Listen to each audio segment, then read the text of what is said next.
When it comes to data and statistics, mistakes happen, but sometimes a mistake can go unnoticed for a long time because many people may never need to rely on that mistaken number. They're not looking for a mistake because they've got no reason to. For geography, it's no different. Geography comes with many statistics involving the lengths of rivers, the heights of mountains, the areas of whole countries, and so on. For a good example of this, the channel Borys Mapping in 2024 made a video deep diving into how the CIA World Factbook, Wikipedia, and other major areas of information ended up claiming the country of Yemen was somehow 70,000 square kilometers bigger than it actually was. I'll link Borys' video in the description if you want to learn more details about it. It's a good video. But basically, it was a mixture of disputed borders, off mathematics, and simply using the numbers because no one would assume someone as authoritative as the CIA would ever get something that inaccurate. Since Borys' video, a few websites like Wikipedia quickly updated and included the more proper information. Not sure about the CIA Factbook though, because as of this year, they just randomly shut down, and the Internet Archive has a hard time saving the more recent pages since they used a lot of openable menus and stuff like that.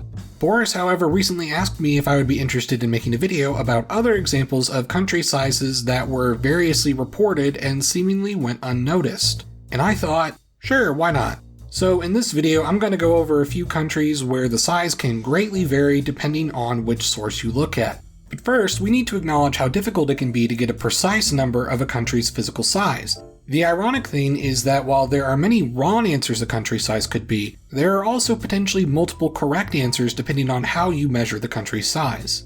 Factor 1. Land and water. In the modern era of international law and trade, countries now have maritime boundaries across bodies of water. These determine the limits of resource mining, fishing rights, how far out at sea someone can be arrested, and so on. But usually when people want a country's size, they don't want to count the oceans and seas, they just want the land. Okay, but what about lakes? They're not usually as big as the sea, and certainly never as big as an ocean, but what about like the Great Lakes in North America?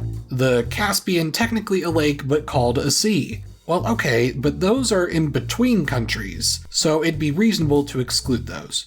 Alright, what about Lake Michigan, which is entirely within the United States? Or Lake Baikal, which is entirely within Russia? These are bodies of water that are larger than multiple small countries, but entirely inside a country. Should we count those? At what size point do we not include a body of water in a country's size? Excluding every body of water would be difficult if not near impossible because countries can have tens of thousands of lakes of varying size. And these lakes can change in size based on something as simple as whether a flood recently happened or not.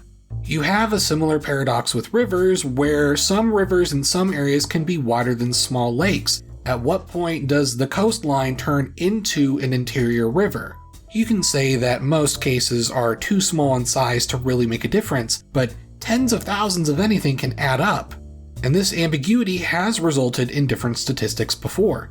The perfect example of this is when comparing the sizes of China and the United States. Russia is indisputably the biggest country by area no matter how you measure it. Canada is indisputably second place. Third place, though, could either be the United States or China, depending on whether you count territorial waters or if you count certain territorial waters. Wikipedia, for these reasons, notably puts them at a tied third place and adds a giant note to explain why. And you can imagine with the United States and China being geopolitical rivals why they would insist on one statistic over another. Factor 2. Border disputes.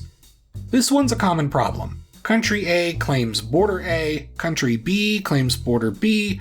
Which border do you use when calculating a country's size? You can imagine the government of country A's official statistics are going to use border A, but maybe the United Nations might side with country B's border. Maybe you have a situation like Korea where the border being used for calculating the size is the de facto reality on the ground and not the official legal border.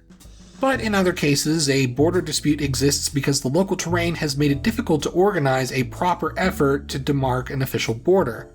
This has especially been the case in the Middle East, more specifically in the Arabian Peninsula, where Saudi Arabia's borders were in some cases unclear for decades because the area in question was a desert where most of the population didn't live, so it wasn't always a pressing issue.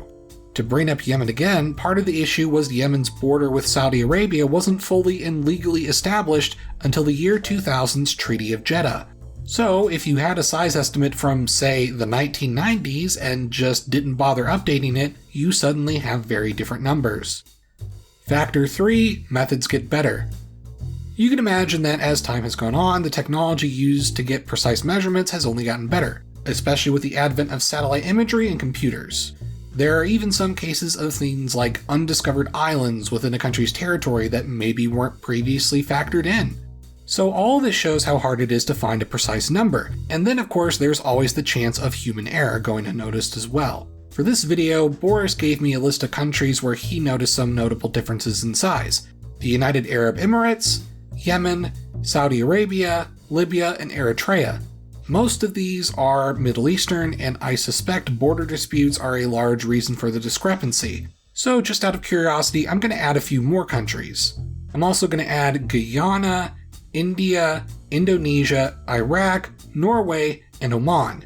These are all countries with either notable border disputes in the past or present, or where coastlines are a large variable to their size. Then I'm going to check different sources to see where the numbers match and where they don't. I'll use 3 atlases I own from the years 1967, 1999, and 2014. Then I'll see what the 2020 edition of the CIA World Factbook said. I'll see what Wikipedia currently says. I'll see what the size comparison website truesize.net says. And finally, what the United Nations' own official data says. Here are the numbers in both the nearest square mile and nearest square kilometer. If the source only provided one, I calculated the other and rounded it to the nearest number.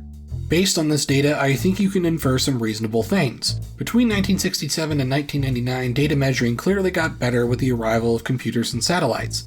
Many of these countries slightly changed or defined their borders during this time. Some of them didn't even exist yet in 1967. I mean, the Cold War was going on, so all these differences seem pretty understandable.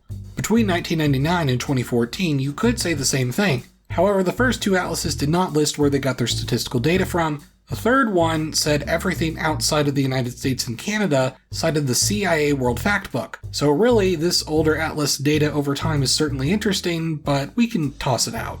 Wikipedia is naturally going to be all over the place, with a few numbers either not being cited or having a citation that didn't even show the number in question. Then of course many cite the World Factbook, but a few did cite data arrived at by the country's government in question. Norway's weird Wikipedia number, for example, is cited by the Norwegian government's official mapping department, which breaks their total down to 323,810 being mainland Norway, but then the Wikipedia number is that number plus the Norwegian territories of Svalbard and Jan Mayen, which are considered integral parts of the Kingdom of Norway, the same way that Alaska and Hawaii are to the United States. Interestingly though, the CIA World Factbook listed them separately, but had a different number for Svalbard. Not sure where that discrepancy came from. The United Nations, while using its own conducted studies, sometimes matched the World Factbook's numbers, sometimes it was slightly different, and at other times it was quite different. While the CIA Factbook is not clear where it cites each data piece from, I don't doubt that they probably used the data of other governments at different times when viewed as reliable. That was partially how it got Yemen wrong in the first place. It is the CIA, it's what they do. Overall though, it's important to remember that just because the CIA Factbook had been wrong once, doesn't mean that they were always wrong. And that can go with any of these sources, especially considering the methodology problems I mentioned earlier in the video. And you can see how easy it is for a simple format difference to result in wildly different numbers. What about the true size numbers over here though? Well, according to their website, they arrived at their numbers using a mixture of OpenStreetMaps to determine the borders, and natural earth data, which is basically open source data derived from using GIS measurements. However, in past videos of mine, I have shown how oftentimes this can be a bit misleading, since OpenStreetMaps loves de facto borders over de jure borders, which can vary a lot. Furthermore, while I don't doubt the relative accuracy of a computer, using this website I'll notice that the shapes it uses sometimes will miss islands, it'll include most lakes, and then even fail to totally match up with the coastlines on the map below, and I don't know if the website's data is using GIS to measure this shape, or if the shape is just there for aesthetic emphasis and the data comes from somewhere else. But it wouldn't surprise me if that explained some of the discrepancies here compared to the other data. At the end of the day, if you're never going to have a truly 100% accurate answer, then there's not really a way to always say who's wrong and who's right.